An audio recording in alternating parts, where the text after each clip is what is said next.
जय मीरा बाबा की। प्यारे दोस्तों, एक बार फिर से स्वागत है आपका मेरी इस नई वीडियो में। तो दोस्तों, आज की वीडियो का जो विषय है वो ये है कि जिस भक्त के अंदर ये 7 गुण होते हैं तो बाबा जी उस भक्त के आसपास रहते हैं, उस भक्त के हमेशा करीब रहते हैं। तो यह वीडियो बाबा जी के भक्तों के लिए बहुत खास होने वाली है। प्यारे दोस्तों, जो बाबा जी को मानते हैं, जो भक्त चाहते हैं कि बाबा जी उनके साथ साए की तरह रहे और उनकी जिंदगी में कभी भी बुरा समय आए तो बाबा जी उनके साथ खड़े रहे। प्यारे दोस्तों, जो भी भक्त बाबा जी को, मीरा साहब को मानते हैं, उनका चिराग भी रोशन करते हैं, तो फिर दोस्तों उनके मन में एक इच्छा होती है कि बाबा जी उन पर कृपा बनाए रखें। उस भक्त के मन में यह भी इच्छा होती है कि जो हमारी आस मुराद है वह भी बाबा जी पूरी कर दें। बाकी दोस्तों, इस काम में कुछ गलत नहीं है। जब भी कोई इंसान कुछ करता है तो उसकी कोई ना कोई वजह होती है। हर काम को करने के पीछे कोई ना कोई मकसद जरूर होता है, क्योंकि दोस्तों बाहरी जिंदगी हमेशा दुखों से घिरी रहती है, चाहे वह दुख घर की बरकत को लेके हो, चाहे किसी बीमारी के कारण। इसलिए भक्त अपने देवी देवताओं के पास मुड़ता है। अब तो बाबा जी ही मेरा सहारा बन सकते हैं, पर दोस्तों बाबा जी का पहरा हर व्यक्ति पर नहीं होता। बाबा जी का पहरा उन खास भक्तों पर होता है, उन खास लोगों पर होता है जिनमें ये 7 गुण होते हैं। क्योंकि दोस्तों सकारात्मक शक्तियां हमेशा सकारात्मक व्यक्ति के आसपास ही रहती हैं। तो दोस्तों आज हम इन्हीं 7 गुणों के बारे में बात करेंगे जो कि बाबा जी के मानने वाले भक्त में होनी चाहिए।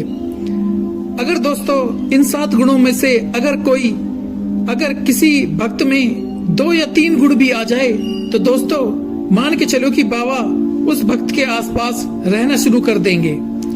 तो सभी भक्तों से मैं विनती करता हूँ कि वे इस वीडियो को पूरा देखेंगे। चलिए ज्यादा समय न लेते हुए मीरा साहब का जयकारा लगाकर वीडियो में आगे बढ़ते हैं। लेकिन दोस्तों वीडियो में आगे बढ़ने से पहले अगर आपने अभी तक मेरे इस चैनल को सब्सक्राइब नहीं किया है तो तुरंत सब्सक्राइब कर लें, जिससे कि मीरा साहब जैन का वीर काली माँ से जुड़ी हुई हर वीडियो समय रहते आप तक पहुंचती रहे। जय मीरा बाबा, जय जैन का वीर, जय काली माता, जय पांचों पीर। प्यारे दोस्तों, सबसे पहला जो गुण है मीरा साहब के भक्त के अंदर होना चाहिए दोस्तों, वो है भावना का गुण। भावना का गुण बाबा जी के भक्त में जरूर होना चाहिए, क्योंकि दोस्तों बाबा जी आप पर तभी कृपा करेंगे, तभी आप पर दया भावना करेंगे जब तुम्हारे दिल में किसी के लिए दया भावना हो। क्योंकि दोस्तों जिस व्यक्ति के अंदर दया भावना नहीं होती वो फिर चाहे कितनी भी पूजा पाठ कर ले, बंदगी कर ले, बाबा जी कभी उसके आसपास नहीं रहते।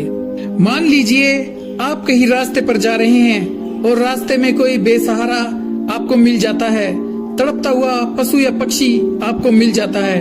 अगर उसे देखकर आपके दिल में दया भावना आती है तो यह इस बात की निशानी है कि आपके दिल में दया भावना है। और दोस्तों जो इंसान अपने हिसाब से सहायता जरूर करता है, दोस्तों कई बार आपके दरवाजे पर कोई साधु संत फकीर जाता है, अगर आप उन्हें भोजन करा देते हैं, अनाज दान कर देते हैं, बुधवार के दिन अगर आप ऐसा करते हैं तो ये समझिए आपने जो दान दिया वह किसी लंगर में दान दिया है। दोस्तों काम तो हम बहुत करते हैं, लेकिन ये सबसे बड़े काम है। किसी भूखे को खाना देना, पशु पक्षियों को दाना पानी देना, किसी गरीब की सहायता करना। दोस्तों बाबा जी की अपने भक्तों पर हमेशा नजर होती है, वह हमें हर समय देख रहे होते हैं मेरा भक्त सारे दिन में क्या क्या काम करता है, और उसी के हिसाब से बाबा जी भक्त की झोलियां भरते हैं। इसलिए दोस्तों पहले अपने अंदर दया भावना की जो भावना है उसे अपने अंदर जरूर लाओ। अगर हम किसी बेसहारे की मदद करेंगे तो परमात्मा हमारे बाबा जी हमारी जरूर मदद करते हैं। तो दया भावना का ये पहला गुण भक्तों के अंदर होना बहुत ज्यादा जरूरी है। दोस्तों अब बात करते हैं दूसरे गुण के बारे में, वो है दोस्तों शुक्राने का गुण। दोस्तों जिस भक्त के अंदर शुक्राने का गुण होता है, जिस व्यक्ति के अंदर शुक्र करने की भावना होती है, तो बाबा जी हमेशा उस भक्त के आसपास रहते हैं। दोस्तों आपने अक्सर देखा होगा बहुत से लोगों को ये आदत होती है कि बाबा जी ने, परमात्मा ने उन्हें जो भी दिया, जो भी चीजें दी, तो वह उसका शुक्राना नहीं करते, और जो चीजें उन्हें हासिल नहीं होती उन चीजों को लेके अपने बाबा जी को ही अच्छा बुरा बोलने लग जाते हैं। बहुत से लोग तो दूसरे व्यक्ति के पास कोई चीज देख के ही दुखी हो जाते हैं, ईर्ष्या करने लग जाते हैं। दोस्तों, ऐसे लोगों को ये बात समझनी पड़ेगी कि देने वाला ऊपर वाला है, जिसके कर्मों से जो उसका बनता है वो उसे देता है। इसलिए दोस्तों, भूल के भी आप अपने मन में दूसरे के प्रति ईर्ष्या नहीं लेके आनी। आपको हमेशा बाबा जी का शुक्राना करना है कि बाबा जी ने, परमात्मा ने हमें जो भी दिया है वह भी बहुत से लोगों को हासिल नहीं होता। आपको हर घड़ी हर समय बाबा जी का, परमात्मा का शुक्राना करते रहना है। फिर देखें, जितना आप शुक्राना करेंगे बाबा जी उतनी ही आपकी झोलियां भरेंगे। जिस व्यक्ति के अंदर शुक्र करने का गुण होता है, बाबा जी उसकी झोलियां भरते हैं और उस भक्त के आसपास रहते हैं। प्यारे दोस्तों, तीसरा जो गुण है वो है विश्वास का गुण। दोस्तों, कई बार हमारी जिंदगी में बहुत बुरा समय आ जाता है। उस वक्त हमें समझ नहीं आता कि क्या करना चाहिए, कैसे इन दुखों से छुटकारा पाएं। बहुत से भक्त ऐसे समय में भटक जाते हैं।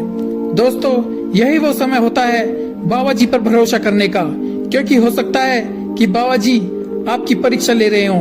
क्योंकि अच्छे समय में तो हम कह देते हैं कि हमारे बाबा जी की कृपा है, लेकिन जैसे ही जिंदगी में बुरा समय आता है तो हम अपने बाबा जी को ही बोलने लग जाते हैं। दोस्तों, बाबा जी अपने भक्तों का साथ कभी नहीं छोड़ते, इसलिए जरूरत है बाबा जी पर पूरा विश्वास रखने की।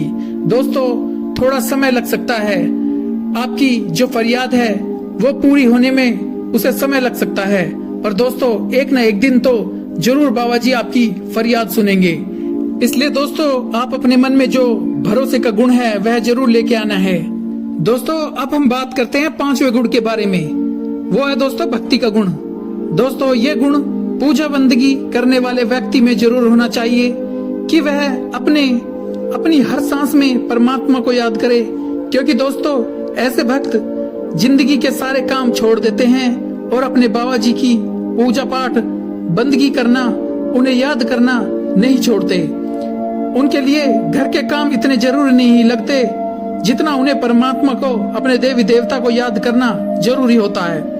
क्योंकि दोस्तों, बहुत से लोगों का यही कहना होता है कि हमें पूजा बंदगी करने का समय नहीं मिलता, हमारे घर में काम काज ही बहुत है। दोस्तों, जिस इंसान में परमात्मा के प्रति, अपने कुल देवता मीरा साहब के प्रति प्रेम, श्रद्धा, खिंचाव होता है, वह इंसान पूजा पाठ करने के लिए समय निकाल ही लेता है। क्योंकि बहाने वाले लोगों को तो केवल बहाने ही होते हैं। जिसको अपने कुल देवता या पीर से प्यार होता है वो तो समय निकाल ही लेता है। इसलिए दोस्तों, आपको अपने अंदर भक्ति का गुण जरूर लेके आना है, चाहे आप दिन में 5 मिनट ही क्यों ना पूजा पाठ करने के लिए बैठें। दोस्तों, अब बात करते हैं पांचवें गुण के बारे में। दोस्तों, पांचवा जो गुण है वो है निंदा चुगली से दूर रहना। दोस्तों, जिस भी भक्त के अंदर परमात्मा का, अपने कुल देवता या पीर का वास होता है तो वह इंसान कभी भी निंदा चुगली नहीं करता। क्योंकि जिस भी भक्त के दिल में निंदा चुगली की भावना होती है, उधर परमात्मा कभी नहीं रह सकते। जो एक सच्चा भक्त होता है वह दुनियादारी की बातों पर ज्यादा ध्यान नहीं देता, वह सिर्फ अपने बाबा की भक्ति में खोया रहता है। अब दोस्तों, छठा जो गुण है, किसी भी नशे से दूर रहना। दोस्तों, कुछ घरों में क्या होता है कि एक तरफ घर में पूजा होती है, बंदगी होती है, और दूसरी तरफ उसी घर में नशे का भी सेवन किया जाता है। दोस्तों, अगर आप ऐसा करते हैं तो फिर बाबा जी कभी भी आपके सर पे अपना हाथ नहीं रखेंगे। अगर आप अपनी जिंदगी में बुरी आदत नहीं छोड़ेंगे तो बाबा जी कभी भी आपका साथ नहीं देंगे।